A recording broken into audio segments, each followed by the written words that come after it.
Bom, primeiramente queria agradecer o convite, amável por parte do Ivan, de poder participar novamente de uma oficina, nesse caso, a sessão 12, não é isso? É, é difícil a gente fazer um recorte da investigação, porque venho trabalhando há muitos anos nos arquivos, mas a ideia era fazer uma discussão geral e pouco teórica sobre a questão de como aparece a censura e a repressão nos arquivos que eu tive acesso na Espanha.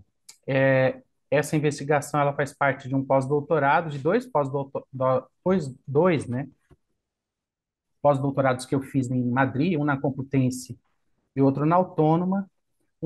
Eu trabalhei com a censura discográfica espanhola durante a ditadura franquista, e o outro sobre a censura de espetáculos.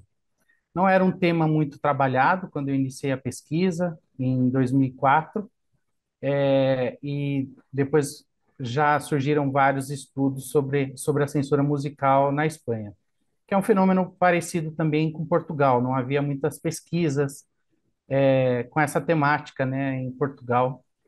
Bom, e para começar, eu fiz um pequeno texto base que eu acho que era bom eu partir dele, né?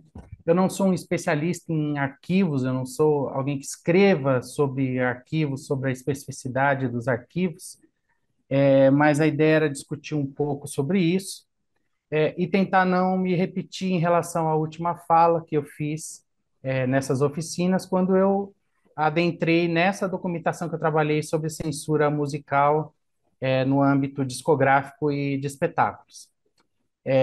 Começo com uma poesia que eu imagino que vocês já devem ter lido, do Antônio Cícero, né, falando sobre guardar, né, o que que é guardar algo, né? E aí eu parto da ideia de que o arquivo ele não é unicamente um receptáculo, né, sistematizado do passado, mas um meio de expectativa também do futuro. Os arquivos são, portanto, fundamentais como espaço de memória e de preservação histórica, mas igualmente possibilitam alimentar o devir humano, né, o futuro, e também retroalimentar as novas perguntas que emergem da contemporaneidade.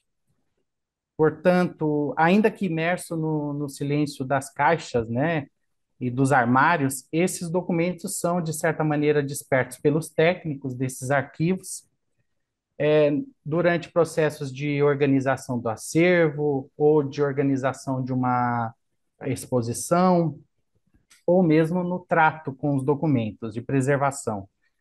Por outro lado, a gente tem os investigadores e investigadoras que também retiram esse sono, né, em que vivem os documentos nos arquivos, buscando responder questões que são frequentemente renovadas pela dinâmica histórica e social, né? Numa outra direção, é importante mencionar, essa documentação também é acessada por pessoas, por coletivos, né, que não têm o mesmo interesse especializado, né, profissional da história, e são movidos por interesses ligados à questão judicial, ou questão genealógica, ou uma outra gama de motivações que as levam até esses arquivos buscando informações históricas, né? Bom, esse público, né, este público não profissional encontra, de certa maneira, também um meio de ancoragem, né, com o passado, né? Ainda que essa informação nem sempre possa coincidir com a realidade, né? É, por sua vez, esse acesso à documentação pessoal encontra alguns limites, por exemplo, na Espanha e na Argentina, que tem uma legislação mais rígida em relação à proteção de dados pessoais. Por exemplo, quando eu fiz a pesquisa, eu não consegui acessar mesmo a documentação da Brigada Política Social, que seria equivalente às DOPs, né, do Brasil, as Delegacias de Ordem Política e Social, que seriam também similares à DIPBA, que era a Delegacia de Política de Buenos Aires, então, ou a própria PIDE, né, de Portugal, PIDE-DGS de Portugal. Então, no caso espanhol, a gente não consegue acessar em razão dessa legislação. em função da proteção de dados, né? Lembrando que a Brigada Político-Social da Espanha, né, era conhecida como La Secreta de Franco, né, como diria o historiador Pablo Alcântara, né, que fez um livro homônimo, né, La Secreta de Franco, né, inclusive menciona o fato dela ter sido criada junto a partir de uma interação com a CIA, né, essa brigada foi responsável por inúmeros casos de tortura, de perseguição, de vigilância política, inclusive de alguns músicos que eu entrevistei, que chegaram a ser presos também e sofreram com essas atrocidades nessas delegacias lá da Espanha, principalmente de Madrid, né? Bom, como eu disse, meu foco anterior era com casos de repressão e de censura musical, e trabalhei em arquivos do Brasil, Argentina, Chile, Paraguai, Espanha, Portugal. E o que a gente pode perceber desses arquivos, uma característica comum, é o fato da sua condição de ser uma instituição estatal, né? Então, acaba trazendo determinados agenciamentos que revelam, por exemplo, as relações de poder que emergem do Estado, mas também dos sistemas macroeconômicos, né? Ao fazer um recorte na documentação desses países que viveram sob ditadura, a gente pode encontrar mesmo algumas similaridades entre esses processos e mesmo alguns pontos de contato entre essas ditaduras que eu mencionei. Uma característica comum é que esses arquivos, no âmbito do período ditatorial, eles acabam produzindo informações, né, na construção de um inimigo político, né? Então essa é uma característica. E essa construção do inimigo político, ela vai também alicerçada em questões morais, em questões de costumes, né, em questões moralizantes, né? E isso ajuda a construir esse personagem de oposição, né?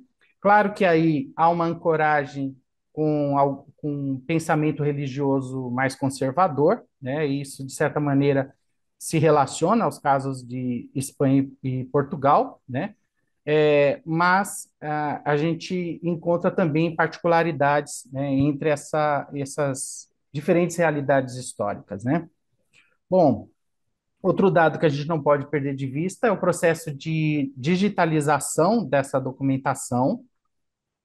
Afinal, isso implica em uma série de mudanças importantes.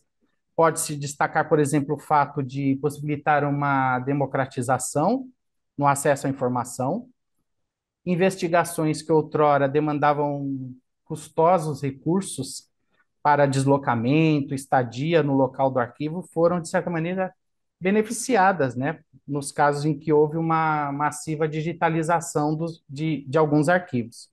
Isso, de certa maneira, derivou numa maior fluidez e numa maior circulação das fontes. Inclusive com a possibilidade de trabalho com essas fontes no cotidiano escolar, nas escolas, fazendo com que inúmeros projetos de alunos que passam por projetos, né, de trabalhos de ensino de história com documentação, né, com fontes, né. Um senão em relação a essa digitalização é aventado por Bárbara Goebel e Christopher Miller, num livro muito interessante, uma coletânea, Transiciones Inciertas, Archivos, Conocimientos e Transformação Digital em América Latina. Então, é um livro que discute os arquivos, né? E eles falam que essa digitalização, de certa maneira, ela gera uma perda da experiência sensorial. E, de fato, a gente aqui que trabalha com arquivo sabe de como isso é importante, né? Essa experiência de pegar o documento, de procurar nas caixas, né?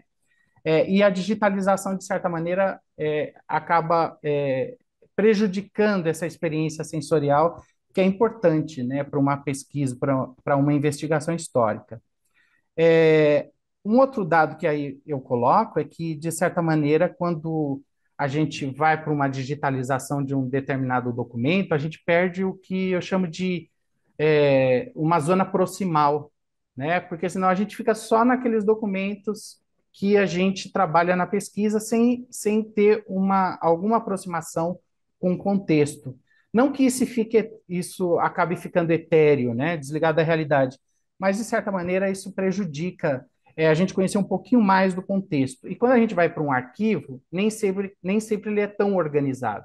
A gente pega uma caixa como essa da imagem e, às vezes, para além dos documentos que a gente quer examinar, vem outros. E eles são importantes, né, para essa construção de um contexto e fazer as interações, né, inferências com a realidade. Um outro dado que a mesma dupla que eu citei anteriormente menciona é o fato de que, na maioria das vezes, nem tudo é digitalizado nos arquivos.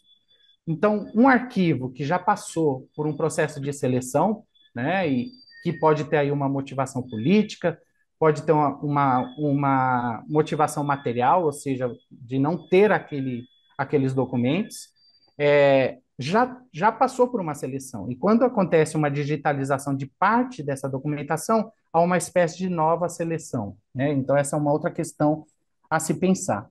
Com a digitalização também houve uma espécie de desterritorialização, porque isso teve bastante influência, por exemplo, a pandemia, isso ajudou a impulsionar essa digitalização também. E essa desterritorialização permite que a gente possa conhecer outras realidades nacionais, estabelecer relações, né? E isso foi muito importante, e tem sido muito importante também, né? Ainda que essa documentação digitalizada também demande cuidados, né? Como a documentação física, que em relação a questões de ordem jurídica, questões éticas que envolvem aquela documentação. Bom, os arquivos que eu trabalhei e que eu estou e que eu mencionei no início, ah, foram 15 arquivos provinciais, que são arquivos regionais, né?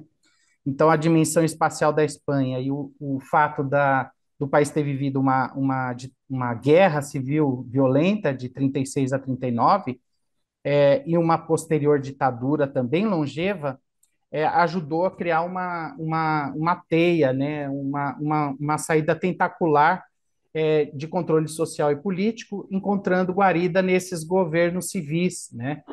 E esses governos civis, por sua vez, regionais, também geraram arquivos para o futuro, né? Então, principalmente em áreas muito particulares, por exemplo, em relação às comunidades autônomas históricas, né?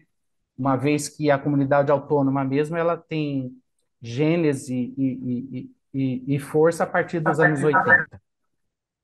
Bom, é, e aí a nossa investigação, né, sobre música, dentro do que eu chamei de zona proximal, para além dos casos de censura e de repressão aos músicos, eu encontrei uma documentação muito rica, e nem sempre é uma documentação muito trabalhada, porque a maior parte dos pesquisadores se dedicam a pesquisar no arquivo de la administração, que fica em Alcalá de Henares e que reúne a documentação de todo o país.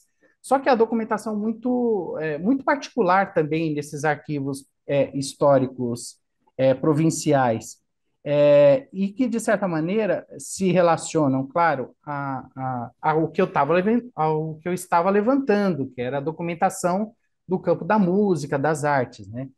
Então, nessa documentação é possível encontrar muitos registros de repressão, de vigilância de âmbito moral, né? A censura também musical aparecendo muito cedo, como nesse documento de 1943, né, um pedido de autorização de espetáculos em Oviedo, né, então é muito cedo. A gente encontra também nessa documentação casos de solicitação de projeção de filmes mudos ao governo civil de Oviedo em 1943, e curiosamente isso passava pela censura da Vice-Secretaria de Educação Popular. Isso mostra que a censura era vinculada ao Ministério da Educação. Isso mostra um outro lado, que a censura também tem um papel formativo, educativo, né? Quando você proíbe algo, você está formando a população. Há inúmeros casos de portugueses que foram expulsos da Espanha porque não tinham a documentação necessária, obviamente antes da União Europeia, né? E aí, por exemplo, nesses documentos de 1966 e 68, inúmeros casos que eu encontrei em vários desses arquivos, né? É comum também informes da Brigada Política Social que dizem respeito a coletivos e não a pessoas, porque quando se trata exatamente de pessoas, há aquela lei de proteção de dados que eu mencionei anteriormente.